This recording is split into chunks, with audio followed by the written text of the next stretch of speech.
Joining us right now on the Arizona Sports Line, Bol Bol here on Arizona Sports. I'm Dave. This is Gambo. Bol Bol, welcome to the show. How you doing today? I'm good. How about you? Great. Fun to watch you play. Very fun to watch you play. It's great to see you have all this success, and a lot of people thought this was going to happen. Take me back to July 16th when you decided to sign with the Phoenix Suns. You had a bunch of other teams that were interested in you. Why did you ultimately decide to come to Phoenix? I just thought it would be a good opportunity for me, and just to be like around Book and KD and Brad, and just a new start here for me, and just I think being able to be like under like one of my favorite players and someone who I really look up to growing up, I think it's just like been helping me able to grow, and that's just a big part of why I chose to come here. And that's Kevin Durant, right? You looked up to Kevin Durant? Yes, sir, 100%. Yeah. Were you surprised? I mean, you had done some good things with Orlando, still very young and talented and skilled. Were you surprised when they decided to part ways with you and you hit free agency? I mean, yeah, but I mean, it's the NBA and things happen, and I know it's just part of it. And I was just very thankful to end up landing on the Suns. I played the soundbite from the guy that you were just talking about a second ago, Kevin Durant. Everybody loves Bol Bol and how he plays and his soul and things like that. How, when you hear somebody that you look up to like that say that about you, how does that make you feel? It means a lot to me because, like, that's just, like, someone I look up to growing up, and he's, like, part of, like, a lot of the reason why I came here, and just hearing that from him just made me smile and just inspired me to just keep working harder and just keep learning from him. Is that when you're in practice behind the scenes, how much in practice every single day does being on the same court as Kevin Durant and Devin Booker and hearing Bradley Beal and hearing what those guys have to say to you, how much does that drive you and how much does that guide you to be the best version of yourself that you can be, Bol? It drives me a lot and it inspires me a lot because those are three of the top players in this league, and that's where I want to be. So, like, just taking anything I can from them is just, like, a blessing every day to be able to be in the gym with them and just, like, take up anything I can. Your father played 10 years in the NBA, had an amazing impact on the NBA with what he was able to do.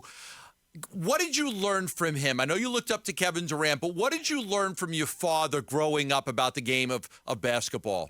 My dad he would always just like take me to games and just like watch basketball and with me but one thing I really learned from him was like really how to shoot like young, just like not just being tall, and he would teach me to like just to be able to have the skill set to shoot. So because he was able to shoot for a big man, and that's just like one thing that stuck with me. Absolutely. I mean, he had some really high field goal percentages, 46, 45%, so he could shoot a little bit.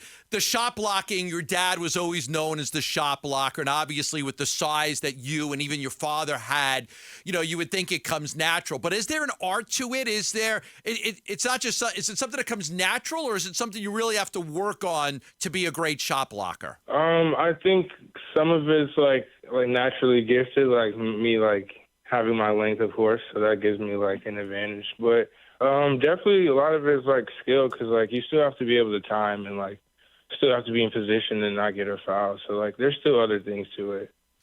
Bol Bol is our guest here on the Burns Gambo show, coming off his performance last night in the Suns' win against the Milwaukee Bucks. I was lucky enough to be at the game last night. You get up in the first half and you start taking your warm-ups off, and there's a buzz that goes through the crowd almost immediately. I could sense it. Others in the arena could sense it.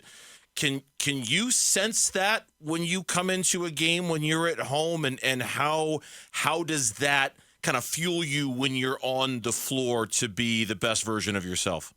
100%. I can hear the crowd every single time, and it's just all love, especially on my side, on both ends, and it just really motivates me to just play here in Phoenix and hear the crowd. You probably had that a lot over the course of your career. Is that something that you ever get used to? You know, the people just reacting when you come into a game like that? Because I would imagine that's kind of followed you around in your different stops in the NBA.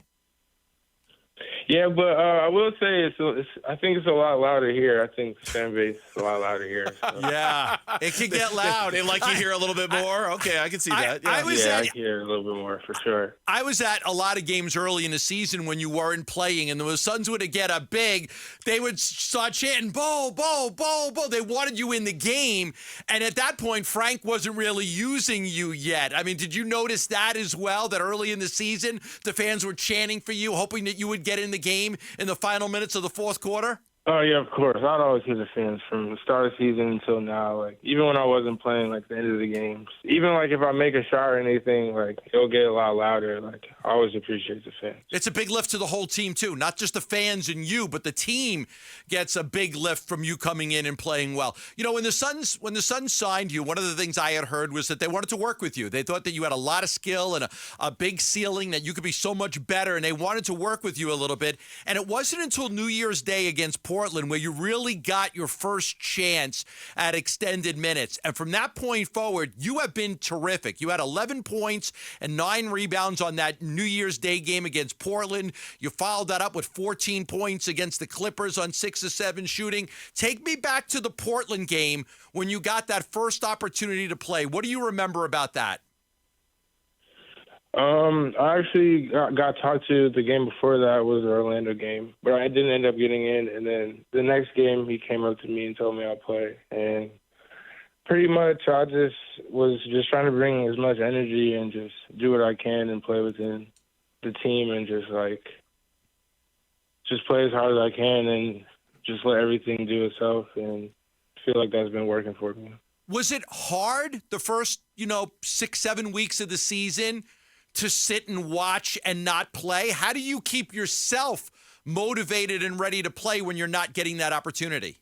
Yeah, it's definitely hard, but it's part of it, and you really just gotta continue to just get up extra shots, still just watch film and still just believe and just keep your head up and really just wait for your time, because you never know, and you just gotta be prepared for whenever your number's called. All right, I'll leave you with this. You guys are playing some great basketball right now. Do you see the Phoenix Suns as a place that you would want to be long term? Do you feel like, this is where you want to be as a player? 100%. It's been nothing but love, and I just love it here so far, and just being able to grow, and just from the coaching staff to the players. I feel like everything's been pretty good for me so far. All right. Well, hey, thank you for the conversation. We appreciate you spending a few minutes with us after practice. Best of luck the rest of the season. We're enjoying watching this, so we appreciate you coming on, okay? Thank you very much for having me. Thanks, Bol. Thank you. Bol Bol joining us here on the Burns Gambo Show.